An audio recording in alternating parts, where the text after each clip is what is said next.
Hey guys, Stevie for Who Took My Dice Miniature Wargaming, and welcome to a brand new installment of Terrain Builders. This one is actually one I've been trying to do for a while. Finally got time to do it. This is a piece of terrain that I kind of want to build for a while. I finally got the chance to do it. I'll give you a little background. So, probably about a month or so ago, in October, more than a month now, I did a little terrain competition for Encounter Terrain on Instagram. And it was fun. And they had another one in November, and I tried to get into that. This is what this is for. I think I bit off a little bit more than I can chew on this one. It was a big piece. I just ran out of time. I just couldn't get across the finish line, unfortunately. But it turned out really cool. I finally managed to get it done. I'm really excited to show this one off because this one kind of went out of my comfort zone a little bit. I threw things in kind of on its head, had a lot of fun with it.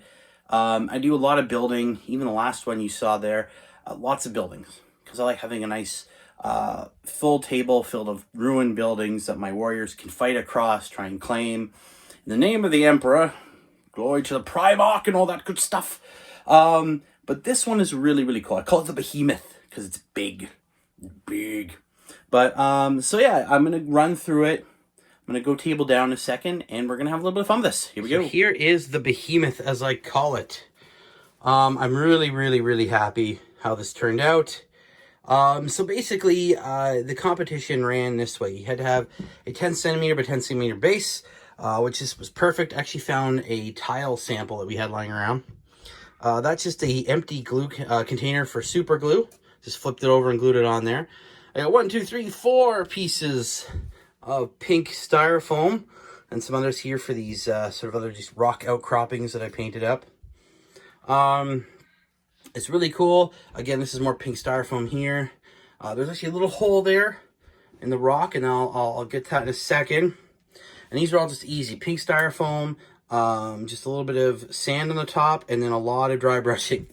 That was the basics for the whole thing. Lots of dry brushing, lots of getting into the holes. Here, some of the stuff was already damaged at the top. I just left it. Makes it look like battle debris. I carved this piece up here to make it look like a piece of broken terrain. Something had been there a long, long time. But yeah, the basics for this was that you were supposed to be based on some sort of folklore. You could be folklore you made up, historical stuff, real world stuff, out of a book, out of whatever you wanted. And I instantly went for some Arthurian legend. There's actually a sword I'm working on right now that's going to go in there. A Sword in the Stone. The other thing that I played with was the crone swords. The background story for the Eldari and the Inari looking for those crone swords. One has been stolen by the followers of Slaanesh and hidden away in Slaanesh's realm. So it would be like a suicide mission to get it. So I decided, well, why not? We'll take a floating hill or mountain or outcropping, whatever you call it, sitting there floating around with a stone in it.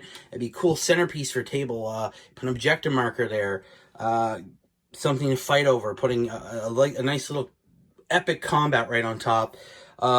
These I just built out of the extra styrofoam, as you see there. The building was pretty simple. Carving it up took a while, and painting took a while, just because of the sheer amount I had to paint on this. There's a lot to paint there, a lot to dry brush. I actually mixed the sand in with the black paint on here. This is actually really, really fun. I had a ton of fun doing this. I wish I had actually gotten time to get it done, but I think it turned out really, really, really well. Let me know what you guys think in the descriptions down below there. Let me know what you think. I'm really happy with it.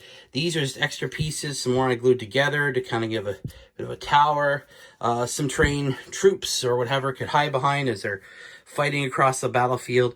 Yeah, it was a lot of fun. I'm glad I finally got it done and painted up. Again, the other cool thing, going back to building terrain in an inexpensive fashion, this was all extra styrofoam that a friend of mine had lying around. He said, sure, have it. All the painting on this is done with dollar store paints. All of it. The sand was from a dollar store that went to the black paint. The black paint, the browns, the grays, some white paint to lighten things up as I was dry brushing through. Very simple, very inexpensive. I think it cost me maybe altogether $5 or $6, and that's Canadian. Even the base here was just Lots of black and white paint. Made some grays, went to town. A lot of fun.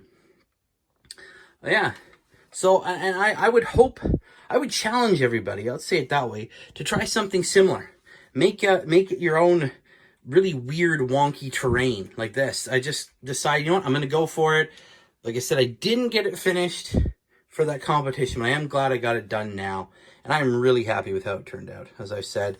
And even this is just offshoots of that. I just carved it up a bit, went to town on here, painted it up. And I like the brown and black playoff, how they play off each other. It just looks cool. It stands out to me. I like it. So I'm going to flip back now and sign out. So there you go, guys. That is what I like to call the Behemoth. It was a really cool piece of terrain. It kind of put me on comfort zone instead of building a standard scaled building. You know, it's pretty simple stuff to do. It was a lot of fun putting something floating up there. It's just, it was a nice little challenge. Nothing too challenging. I mean, it wasn't insane. Take it step by step, you know. Just go with the imagination and have fun. Roll with it. It was a lot of fun. But yeah, so that's it, guys. Thank you very much for tuning in and watching this. There's another video coming up soon. Sort of a year-end review of how this year was hobby-wise. Was it better than last year? You'll have to watch to know. Ooh, the tension. All right, guys. As always, keep rolling the dice. I'll see you later. Have fun. Bye.